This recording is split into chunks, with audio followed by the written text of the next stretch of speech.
आज हम बात करने वाले हैं उस बयान की जिसने बिहार की राजनीति में बवाल मचा दिया है। वीआईपी चीफ मुकेश सहनी के उस बयान ने, जो कि 10,000 रुपये में बिहार की सरकार मिल जाती है। जब मैंने हेडलाइन पढ़ा तो मैं हैरान रह गया। क्या वाकई जनता बिकाऊ है या नेताओं की सोच बिकाऊ है?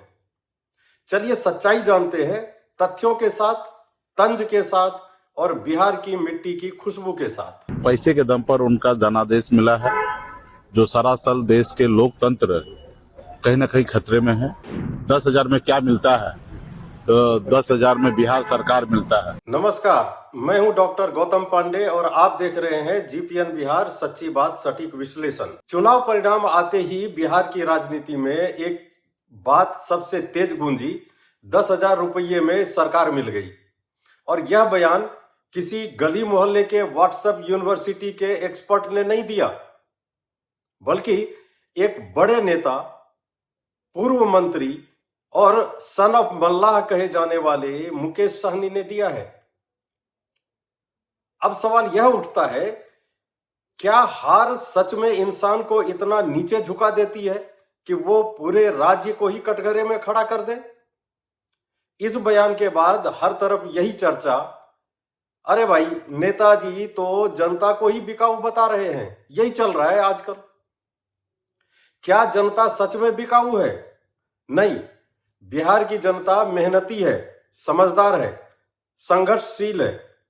यहां के लोग 10,000 नहीं, 10 रुपये बचाने के लिए भी घंटों मेहनत करते हैं। तो यह कहना कि 10,000 रुपये में सरकार मिल जाती है, दरअसल जनता पर नहीं, नेता की सोच पर सवाल है। क्योंकि अगर जनता बिक जाती तो चुनाव में पार्टियां 10,000 नहीं, 10 लाख बांटकर घूम रही होती। यह बयान चुनावी राजनीति का नहीं, बल्कि राजनीतिक हताशा का नमूना है। हाँ, कई नेताओं ने 10,000 वाली योजना पर सवाल उठाए। किसी ने कहा टाइमिंग गलत थी, किसी ने कहा सरकारी खजाने पर बोझ पड़ेगा, कुछ ने कहा वोटों पर असर पड़ा। जनसुराज पार्टी के राष्ट्रीय अध्यक्ष श्री पप्पू सिंह ने तो यहां तक कहा, यह पैसा वर्ल्ड बैंक से कर्ज लेकर दिया गया, कर्ज बढ़ा दिया गया। अब चाहे यह सच हो या न हो, कम से कम भाषा में मर्यादा थी। यहां आलोचना योजना की थी, जनता की नहीं। लेकिन मुकेश सहनी का बयान सीधा सीधा जनता पर उंगली उठाना हुआ। तुम बिके हुए हो, और यही बात लोगों को चुभ गई। अब सवाल उल्टा भी पूछा जाना चाहिए, आपने बिहार की जनता के लिए क्या किया है? चुनाव से पहले क्या खबर आई थी? हम चुनाव में 1 करोड़ तक खर्च करेंगे, आपके ही पार्टी के एक नेता ने कहा था। लेकिन उन्हें टिकट भी नहीं मिली। लेकिन खर्च पहले शुरू हो गया था, बहुत मेहनत करी, खर्च भी किए। तो भाई, अगर आप पैसा खर्च करें तो वह निवेश है, कोई दूसरी पार्टी करे तो खरीद फरोख्त, वाह। और सोचिए, अगर आप जाति आधार पर वोट मांगे तो वह सामाजिक न्याय है। लेकिन अगर जनता आपकी जाति पर वोट नहीं देती तो वह बिकाऊ हो गई। यह मानसिकता ही असली बीमारी है। राजनीति में रणनीति होती है, साम दाम दंड भेद, ये बातें हम सभी जानते हैं। लेकिन राजनीति में भी एक मर्यादा होती है, भाषा की मर्यादा, विचार की मर्यादा और जनता के प्रति सम्मान की मर्यादा। लोकतंत्र का मूल सिद्धांत है, जनता कभी गलत नहीं होती। हां, जनता गलत चुनाव कर सकती है, लेकिन वह बिकाऊ नहीं होती। एक सबसे बड़ा सवाल, अगर जनता बिकाऊ है तो आप हर बार उसी जनता से वोट मांगने क्यों जाते हैं? है कोई इसका जवाब? यह सच है कि 10,000 रुपये वाली योजना को लेकर तमाम बहसें चल रही हैं। कुछ कहते हैं गरीबों की मदद हुई, कुछ कहते हैं चुनावी फायदा हुआ, और कुछ कहते हैं सरकार पर आर्थिक बोझ बढ़ा।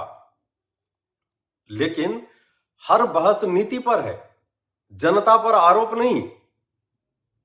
मुकेश सहनी का बयान अलग इसलिए है क्योंकि यह योजना पर हमला नहीं है, जनता के चरित्र पर हमला हुआ है। एक नेता की असली पहचान हार के बाद दिखती है। कुछ नेता हार को स्वीकार करते हैं, जनता का धन्यवाद करते हैं, कमियों पर आत्मचिंतन करते हैं, और कुछ अपनी ही जनता को दोषी ठहरा देते हैं। यह बयान केवल पार्टियां नहीं बल्कि बिहार की जनता का अपमान है। हार मानिए, सीखिए और आगे बढ़िए, पर जनता की नीयत पर सवाल मत उठाइए। यही लोकतंत्र का असली सम्मान है। बिहार की जनता बिकाऊ नहीं, वह जागरूक है, लड़ाकू है और अपनी सोच से वोट करती है। यह बयान इस बात की याद दिलाता है कि समस्या जनता की नहीं, आपकी सोच की है। इसलिए कहना पड़ेगा, 10,000 रुपये में बिहार बिकता नहीं, 10,000 रुपये में सिर्फ आपकी सोच की सच्चाई सामने आ गई। यह बयान एक राजनीतिक टिप्पणी नहीं बल्कि बिहार की जनता की गरिमा पर सीधा प्रहार है। 10,000 रुपये में सरकार मिल जाती है कहना राजनीतिक हताशा, चुनावी निराशा और नेतृत्व की कमजोर मानसिकता को दर्शाता है। अन्य नेताओं ने योजना पर सवाल उठाए लेकिन जनता को बिकाऊ नहीं कहा। लोकतंत्र में सबसे बड़ा सम्मान जनता का होता है, वह फैसला करती है, गलती नहीं करती। मुकेश सहनी का बयान इस मर्यादा को तोड़ता है। जनता मेहनती है, संघर्षशील है और सोच समझकर वोट करती है। अगर कोई नेता हार का ठीकरा जनता पर फोड़ता है तो समस्या जनता की नहीं, उसकी सोच की होती है। इसलिए यह विवाद सिर्फ शब्दों का नहीं, राजनीतिक संस्कारों का आईना है, जिसमें साफ दिखता है कि बिहार बिकाऊ नहीं, कुछ नेताओं की सोच बिक चुकी है। अगर आपको यह विश्लेषण पसंद आया हो तो जीपीएन बिहार को लाइक करें, शेयर करें और कमेंट में बताएं, क्या मुकेश सहनी का यह बयान आपको भी अपमानजनक लगा? क्या यह बिहार की जनता के लिए अपमानजनक था? तो यह था हमारा आज का मुकेश सहनी के बयान पर विश्लेषण। हम फिर मिलेंगे एक नए मुद्दे और विश्लेषण के साथ। तब तक देखते रहिए जीपीएन बिहार, सच्ची बात, सटीक विश्लेषण। धन्यवाद।